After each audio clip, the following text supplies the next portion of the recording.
جو اپنے جوانی میں اللہ کی عبادت کیا ہوگا، شریعت کے مطابق انہوں نے اللہ تعالیٰ کی عبادت کیا ہوگا، وہی لوگ کل قیامت کے دن عرش الہی کے سائے میں ہوگا۔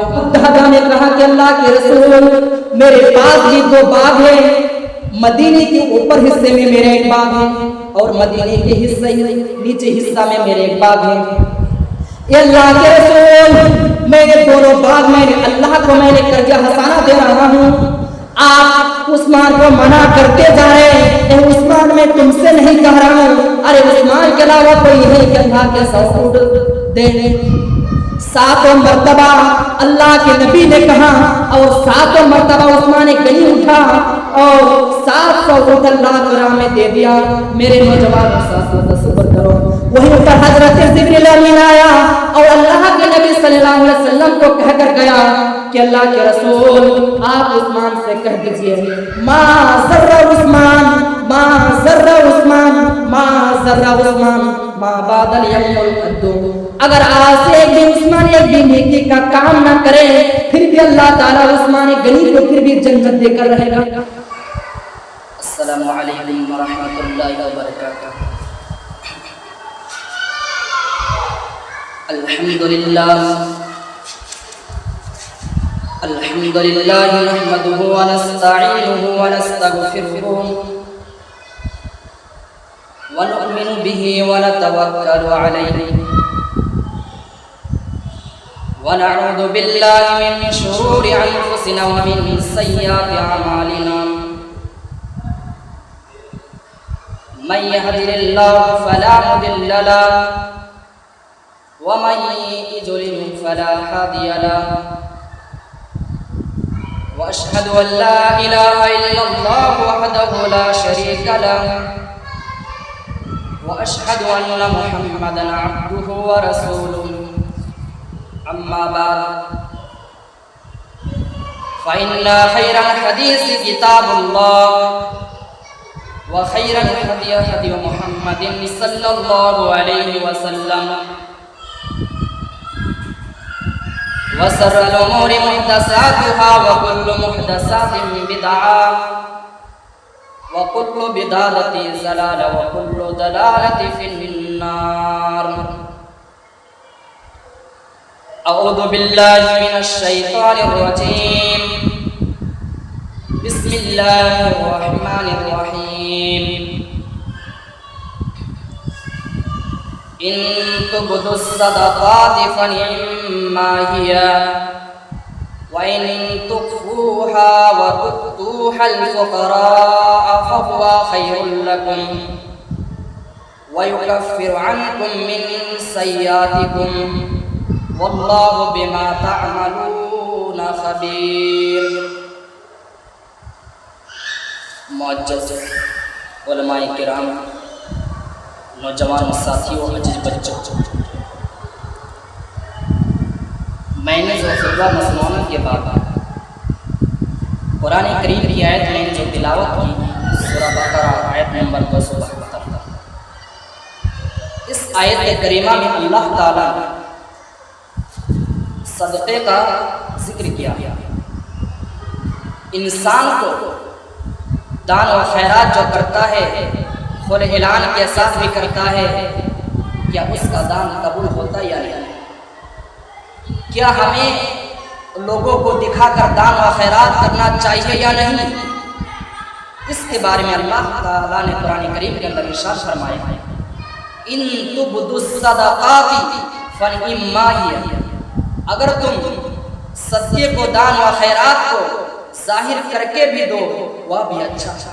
لوگوں کے سامنے اعلان کر رہے ہو کہ میں فلانا شخص نے اتنا سا روپیہ دیا، 1000 روپیہ دیا، لوگوں کے سامنے آپ اعلان بھی کرواتے ہیں تو یہ بھی اچھا، اس لیے کہ آپ لوگوں کے سامنے بھی لوگوں کو ظاہر کر دیا، لوگوں کو دکھایا آپ نے، یہ بھی دان و خیرات چلے گا، یہ بھی اچھا۔ وَإِن تُخْفُوهَا وَتُؤْتُوهَا الْفُقَرَاءَ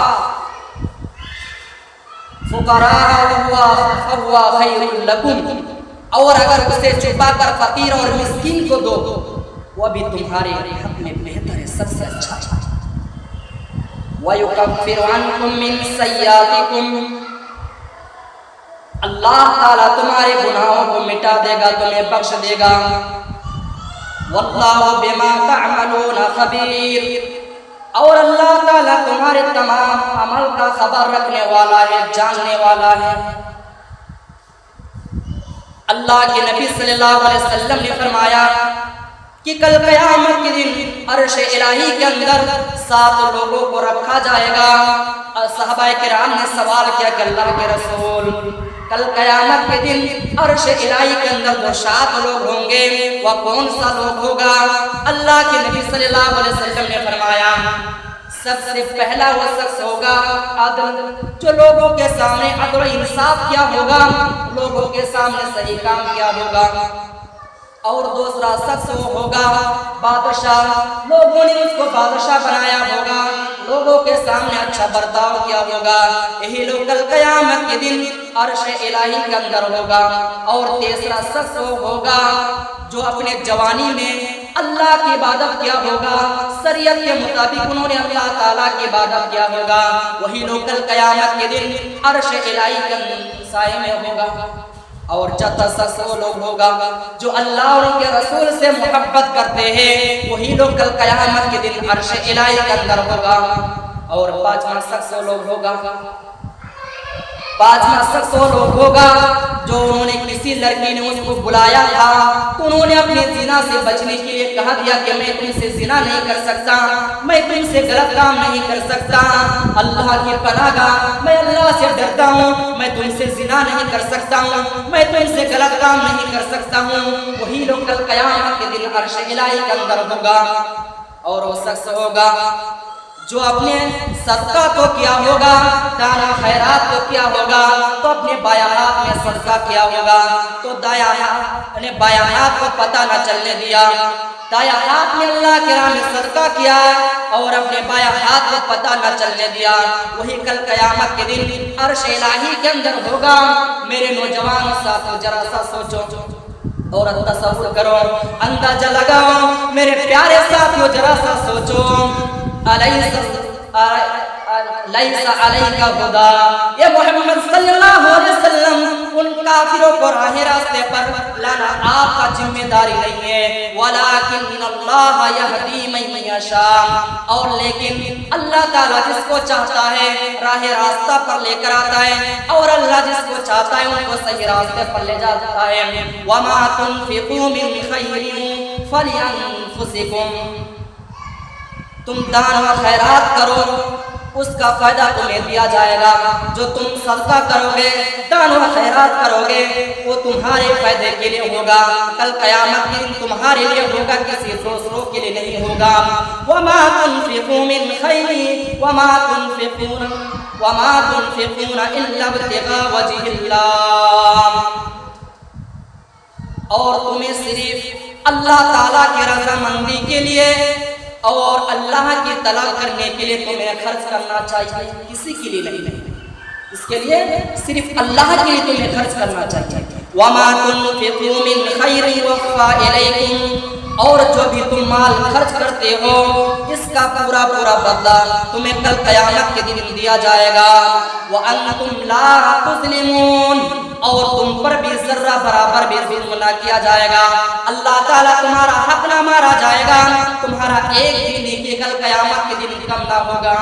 میرے نوجوانوں ساتھیوں، اللہ کے نبی صلی اللہ علیہ وسلم نے فرمایا کہ جو دان و خیرات کو کرتا ہے، صدقہ کرتا ہے، کل قیامت کے دن اللہ تعالیٰ کے وہاں اچھا سا کام ہوگا، ان کے لیے سب سے بہتر ہوگا۔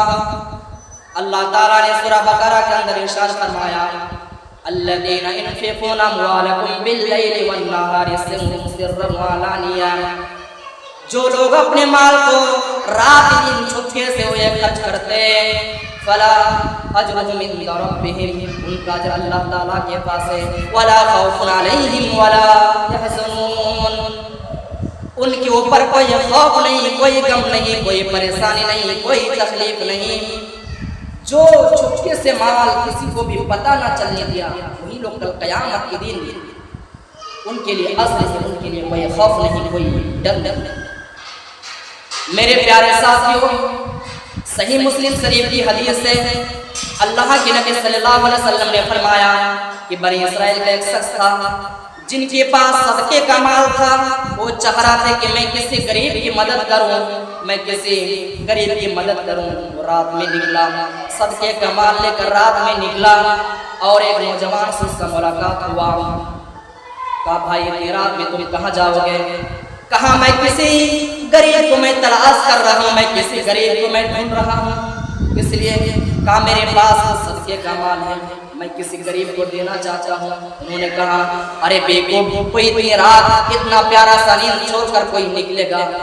اتنا پیارا سا نیند چھوڑ کر کوئی رات میں تھوڑی نکلے گا؟ انہوں نے کہا مجھے دے دو, میں تو مجبوری کی حالت سے میں نے گھر سے نکلا. انہوں نے اس آدمی کو صدقہ دے دیا. صبح اللہ کی عبادت کرنے کے بعد نکلتا ہے. صبح چرچا ہونے لگا کہ اللہ کا ایک نیک بندہ تھا جنہوں نے آج دھوکہ کھا گیا. انہوں نے کسی غریب کی مدد کرنا چاہ رہا تھا, تو دھوکے سے انہوں نے کہ چور کو صدقہ دے دیا.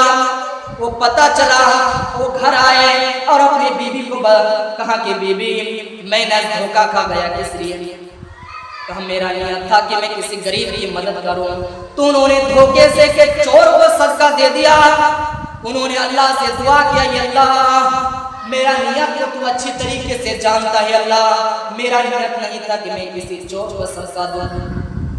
پھر دوسرا دن جاتا ہے صدقے کا مال لے کر, اور انہوں نے کسی غریب کو تلاش کرنے لگا, ڈھونڈنے لگا. تو ایک نوجوان سے اس کا ملاقات ہوا. کہا بھائی اتنی رات میں تم کہاں جاؤ گے؟ کہا کیا بات ہے؟ کہا کچھ نہیں. کہا میرے پاس بھی کچھ صدقے کا مال ہے, میں کسی غریب کی مدد کرنا چاہتا ہوں, میں کسی غریب کو دینا چاہتا ہوں. انہوں نے کہا بھائی ارے کوئی بیوقوف تھوڑی ہے, اتنی رات میں کون نکلے گا؟ میں غریب مجھے دے دے. انہوں نے صدقے کا مال لے کر اس امیر آدمی کو, دولت مند کو صدقہ دے دیا. اور صبح اللہ کی عبادت کرنے کے بعد اپنے محلے کے اندر جاتا ہے, سماج کے اندر جاتا ہے. صبح چرچا ہونے لگا کہ اللہ کا ایک نیک بندہ تھا جنہوں نے آج بھی دھوکہ کھا گیا. وہ ایک غریب کی مدد کرنا چاہ رہا تھا, دھوکے سے ایک امیر کو, ایک دولت مند کو صدقہ دے دیا. جب ان کو پتہ چلا تو گھر آیا, اللہ سے دعا کی, اللہ میری نیت کو تو اچھی طریقے سے جانتا ہے کہ میں کسی چور, میں کسی امیر آدمی کو میں صدقہ دینا نہیں چاہ رہا تھا, میں کسی غریب کی مدد کرنے کے لیے نکلا تھا. میرے پیارے ساتھو تصور کرو. پھر دوسرا دن تیسرا دن جاتا ہے, صدقے کا مال لے کر جاتا ہے. ایک لڑکی سے ان کا ملاقات ہوتا ہے. کہتا بھائی کہاں جاؤ گے؟ بہن کیا حالات ہے, اتنی رات میں تم کیوں نکلے ہو؟ وہ لڑکی بدچلن تھی, وہ زانیہ تھی. اس کا تھا رواج تھا کہ رات میں نکلوں, کسی نوجوان کو میں تلاش کروں, ان سے غلط کام کرواؤں اور مجھے پیسہ مزدوری ملے. وہ نکلا تھا اس حالات سے اپنے گھر سے. انہوں نے کہا بھائی کوئی بیوقوف تھوڑی ہے, کتنی رات میں کون نکلے گا؟ انہوں نے کہا بھائی میں سب سے غریب آدمی میں ہوں, مجھے صدقے کا مال مجھے دے دو. اس آدمی نے اس زانیہ عورت کو, بدچلن عورت کو صدقہ دے دیا اور اپنا گھر چلا گیا. صبح اللہ کی عبادت کرنے کے بعد ایک چرچا ہونے لگا کہ اللہ کا ایک نیک بندہ تھا جنہوں نے آج بھی دھوکہ کھا گیا. انہوں نے ایک زانیہ عورت کو, ایک بدچلن عورت کو صدقہ دے دیا, انہوں نے دان و خیرات کر دیا. میرے پیارے ساتھیوں, بھائی اگر کوئی شخص بھی کسی چور کو بھی جان بوجھ کر اگر صدقہ دے تو بھی گناہ پڑے گا. اسی لیے کسی چور کو بھی صدقہ دینا آپ کو گناہ ہوگا, اس لیے کسی چور کو جان بوجھ کر صدقہ نہیں دینا چاہیے. اور کسی بھی امیر اور دولت مند کو بھی جان بوجھ کر صدقہ نہیں دینا چاہیے, اس لیے کہ اگر اس کو جان بوجھ کر اگر آپ صدقہ دو گے تو آپ کو اوپر گناہ پڑے گا, آپ کو سب گناہ کا ذمہ دار آپ بنو گے. اگر کسی زانیہ کو, بدچلن عورت کو اگر آپ صدقہ دو گے تو یہ بھی آپ پر گناہ پڑے گا. اس لیے آپ جانتے کہ بدچلن عورت زانیہ ہے, اس لیے انہوں نے ایک دھوکے سے دیا تھا. وہ کہنے لگے اللہ میرا 3 دن میں نے صدقہ کیا تھا, دان و خیرات کیا تھا, 3 دن میں نے بیکار چلا گیا, یہ اللہ میں کیا کروں. انہوں نے کہا آسمان سے جبریل امین کو بھیجا اور ایک خبر بتا کر گیا کہ اے میرے بندو تمہیں گھبرانے کی ضرورت نہیں ہے, میں نے 3 دن اللہ کے راہ میں, میرے راہ میں تم نے صدقہ کیا تھا, دان و خیرات کیا تھا. میں نے 3 دن کا میں نے دان و خیرات کو, صدقہ کو میں نے قبول کر لیا. اس لیے میں نے قبول کر لیا کہ تمہارا نیت کو میں اچھی طریقے سے جانتا ہوں کہ تمہارا نیت نہیں تھا کہ میں کسی غریب کی مدد کروں۔ انہوں نے اللہ تعالیٰ ان کو دعا کو قبول فرما لیا، ان صدقوں کو قبول فرما لیا۔ نوجوانوں ساتھیوں، اسی لیے مجھے پتہ یہ چلا کسی امیر کو اور کسی غریب کو، نہ کسی چور کو، کسی امیر کو اور کسی بچنا عورت کو سب کا جان بوجھ کر دینا نہیں چاہیے۔ اسی لیے کسی بھی جان بوجھ کر کسی غریب چور کو اور امیر کو اور زانی عورت کو صدقہ دینا گناہ ہے، اس لیے جان بوجھ کر نہیں دینا چاہیے۔ اللہ کے نبی صلی اللہ علیہ وسلم صحابہ کرام کے پاس بیٹھے ہوئے تھے، آپ نے کہا وَأَقْرِضُ اللَّهَ قَرْضًا حَسَنًا، کون ہے جو اللہ کو قرض حسنہ دے؟ اسی منزل میں، اسی مجلس میں ابو الدہدہ ایک صحابی تھا جس کا نام ابو الدہدہ تھا۔ وہ کہنے لگا کہ اللہ کے رسول، کہ اللہ بھی قرض حسنہ لیتا ہے؟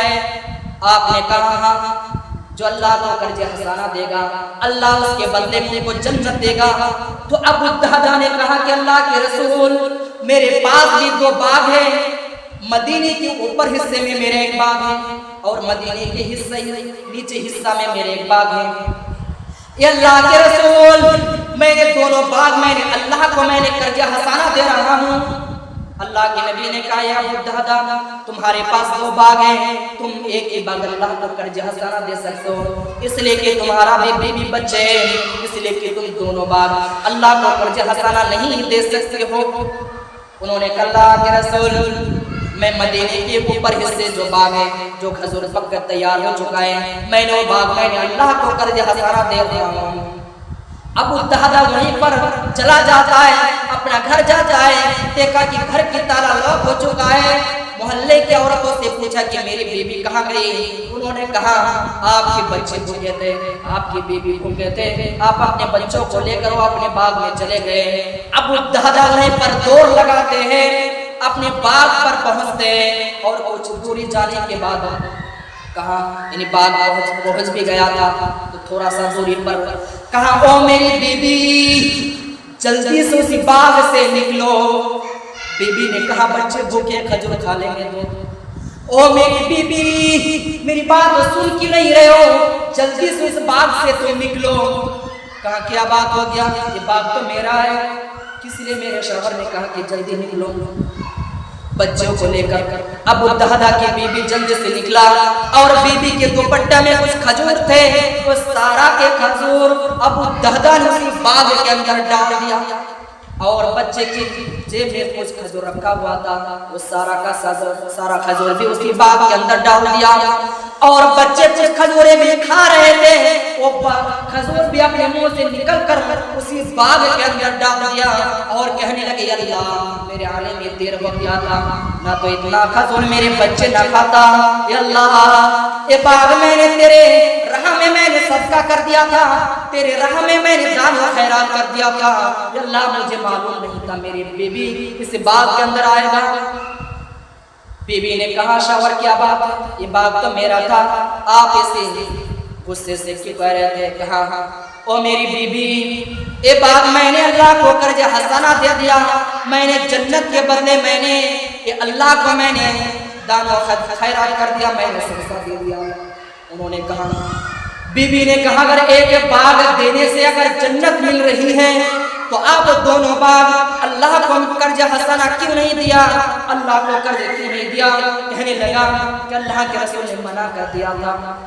کہا کہ ابو الدہدہ تمہارا بیوی بچے تم دونوں باغ اللہ کو قرض حسنہ دے نہیں سکتے ہو، اس لیے میں نے دونوں باغ اللہ کو قرض حسنہ میں نے نہیں دیا، میں نے ایک ہی باغ میں نے جنت کے بدلے میں دے دیا۔ بیوی نے کہا تمہیں بہت ہی سستے میں نپٹ دیا، اگر ایک باغ دینے سے جنت مل رہی ہے تو آپ بہت ہی سودے میں نپٹ دیا۔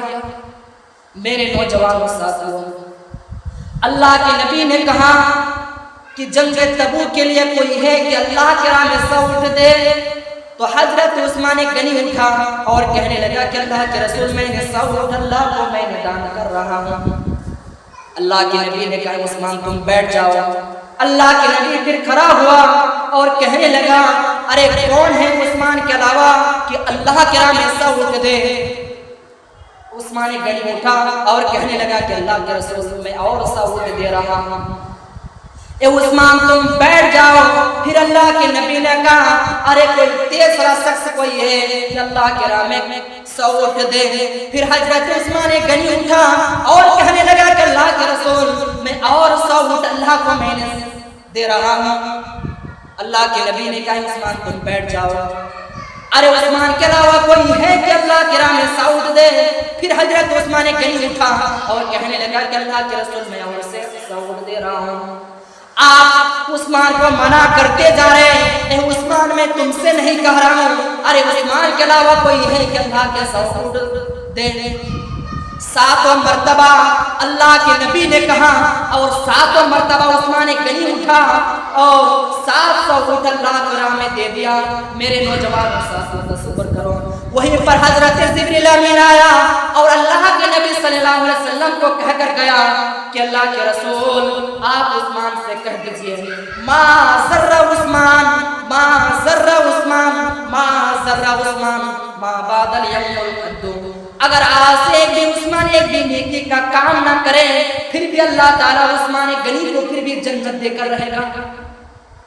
یہ بھی نیکی اگر عثمان اس دنیا کے اندر نہ کرے پھر بھی اللہ تعالیٰ اس کو جنت دے کر رہے گا. میرے پیارے ساتھیوں بہت ہی ٹائم یہ سے میں نے اپنی بات کو ختم کرتا ہوں.